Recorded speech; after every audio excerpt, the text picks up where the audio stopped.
I'd really like to know who should be held accountable for the fact that we don't seem to have free speech on our campuses anymore. Again and again, we hear of people who've got views that aren't apparently acceptable to the wokedom being hounded out of university campuses, whether they are academics, whether they are speakers at the unions, big protests, threats of violence. Often they're called off. Often they are uninvited, disinvited. Well, I'm delighted to say that is not what is happening tonight at the Oxford Union, a key part of Oxford University. Even the Prime Minister has given his backing publicly to the woman who is invited to speak at the Oxford Union tonight. I'm delighted to say she joins me here right now. Professor Kathleen Stock, good morning to you.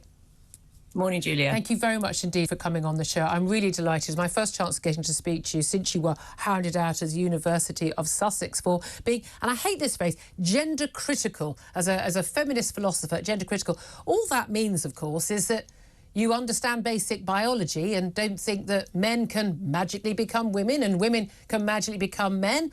But you've been labelled, I mean, bigot, transphobe, you name it. You've faced death threats. You were hounded out of your job. No backing from your academic colleagues that you'd have thought would had your back. And once again, you're at the centre of a free speech row. What's it like being Kathleen Stock these days? It's a bit of a roller coaster. It's all right. I think it maybe looks worse from the outside than it actually feels from the inside. So, you know, on a day-to-day basis, I don't wake up and think I'm the most controversial person in Britain. Well, this is the thing, because whenever articles are written, I'm always fascinated, especially when newspapers, which frankly should know better, will write, you know, controversial views of Kathleen Stock. Your views aren't controversial to 90%, 95% of the public, which is that as people can be very welcoming and accepting of people wanting to wear the clothes they want and call themselves what they want, but they don't believe that a man who wants to live his life as if he is a trans woman is actually a woman. That's not a controversial view, is it? Well, I think that just shows that controversy varies by educational background and region and money, and, you know, a small number of people find that very, very controversial, and then most people, I agree with you, actually don't. You don't hear from them so often, or they're too, well, for good reason, because they see what happens to the likes of me and they get frightened into silence. But I do think that most people haven't gone crazy, and they don't think that just by declaring you're a woman, a man can become a woman, whereas there are a small number of people who really think that's heresy, and that's the ones. And that's where we do get into the trans activism, which has almost become a sort of an ideological, almost a religious cult now, in terms of you must repeat the mantra, a trans woman is a woman, a trans woman is a woman. The focus is always, interestingly, on trans women, very little talk of trans men. Why do you think that is? Well, I think that's complicated. Partly it's because I think the original activism was motivated by trans women feeling vulnerable, particularly vulnerable from other men. So that's why the concern about safety was originally couched in terms of the worry about trans women in male spaces. The default assumption being that women should just budge up and make room for them, because otherwise males would aggress them. I think that from the gender critical point of view, which is a bit more, to be honest, than just thinking that biology exists. I mean, we're also critical of gender stereotypes and things like that. But from the gender critical point of view, we focus on trans women because they're male, and because feminism traditionally focuses on males, not because all men are awful or predators, but because, as we know, sexual assault statistics show that the vast majority of sexual assaults are carried out by men on women. So we're worried about that. So that's although those statistics may change, given the rate of rapes and sexual assaults we keep hearing are now being recorded as by women, when they are actually by men who are now claiming, very conveniently, usually after their arrest, that they are actually trans women. Let's talk about what's happening tonight. I mean, there's a documentary actually on Channel 4 tonight, which you've contributed to, Gender Wars, looking at this big sort of polarised battle. You're also speaking at the Oxford Union Society. This is the debating union at the heart of Oxford University. And you're invited to sort of a question and answer session. People can come, you know, you're going to be interviewed I'm assuming students will get a chance to ask you questions as well, and you're very open to have that debate. But as we've often seen over lots of different issues, but particularly over this, we've had trans organisations within the university and the LGBTQ plus society saying, oh no, this is awful, she needs to be disinvited, she shouldn't be allowed a chance to speak. They were told there are going to be protesters, we've had threats. You've got the backing of the Prime Minister, you've got the backing of the university authorities to speak now. They have backed down after initially perhaps not being very supportive. Do you feel confident that you can be safe when you speak at the Oxford Union, inside the Union building and before and after? Well, I'm confident that they've really thought about it. I should say the Oxford Union is not part of Oxford University. Well, it's been historically independent. But it's a big part of the university sort of life, it's part isn't of it? the culture. Yeah. And it's very good that the officers, young officers, have really put their necks on the line, really, to invite me. And I dare say they're getting a lot of flack for it. And I think that's regrettable.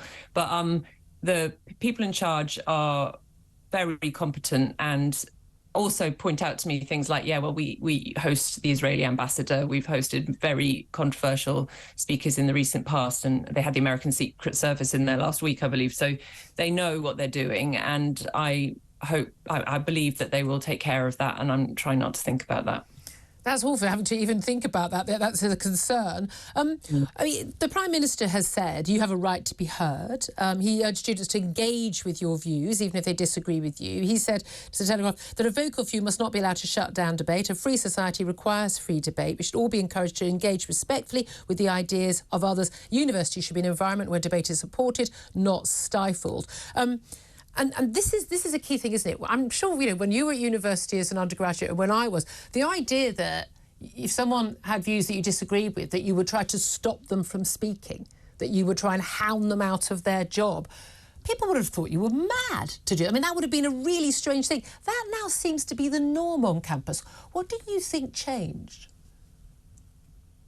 Yeah, I think there was always controversial speakers on campuses, and I wasn't trying to hound them out because I could barely attend lectures or get out of bed, let alone get the energy to go and protest someone at the union.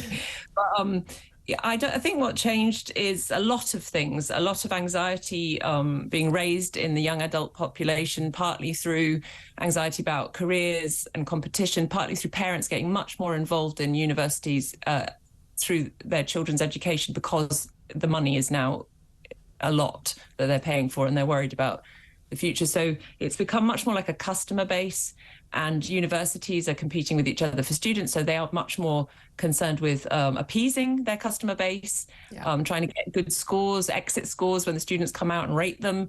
All of this has generated an atmosphere where universities have become really quite timid in pushing back against youthful, idealistic, illiberal attempts to shut down speech they don't like. I don't think that's probably that new, but what is different is the way that the authorities now really don't know how to handle it very well. They give in to it, don't they? Well, often we know the academics and the university chiefs themselves agree with it. Why do you think that people who disagree with you, trans activists who don't necessarily represent the average trans person, why do you think they are so scared of both hearing what you have to say and of debating you? Because if they're so sure of their ideas and their views, why do they not want to debate you and, win the argument?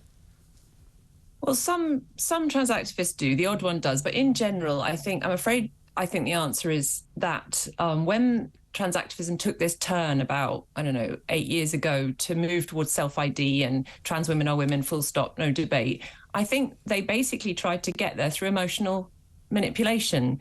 And they don't really have arguments, because I don't really think there are that many arguments that could justify how someone could literally change their sex or some basic fact about them just by saying something. So there's not really much you can do. And so what you can do is say that the person who's disagreeing with you is a bigot and a transphobe and hates trans people and shouldn't be allowed to speak. Now, that's very effective in having a one-sided conversation, because the other person then can't participate on equal terms. So that's what has happen. That's what Stonewall's basic approach to this has been, and they are in university, Stonewall. A lot of universities are paying Stonewall to give them advice on how to handle LGBTQ plus matters. As a lesbian, I do not feel that represents me. No. But so that's another part of the puzzle, the way that activist groups have got into HR departments and are basically sending out propaganda through university channels. Indeed. And I wonder how you feel about, we've talked about, cancel culture, cancel of people, but also cancellation of women as a whole. I mean, one of the reasons why I object to this ideology, and it is a political ideology, is the idea that being a woman is a figment of a man's imagination. I can absolutely be welcoming and respectful to any man or woman who wants to live a different life. I want to live in a country where that is okay for them to do, but not if it means that women as a whole are cancelled. We've seen again and again, we had, Nike sports bras being advertised online by a trans woman, a biological male intact with no breasts. We've seen this weekend Always making sanitary products. Their brand refers to girls in their latest literature as bodies with female sex organs. That's all we are. We're bodies with female sex organs. This isn't just about individuals like you who speak out being cancelled, losing your job, being forced out, and people trying to stop you speak. This is also about half of the species being told we are just, bodies with female sex organs. As a feminist, how does that make you feel? Well, it makes me feel enraged, and it's made me enraged for years that even people calling themselves feminists are going along with this, and it does make you think that there's something misogynistic here. The way that, for instance, sporting bodies have just capitulated in the main to letting male-bodied people beat women on absolutely unfair terms. The way that companies think this is an easy win somehow to just change the language to dehumanize women and make them into weird body parts.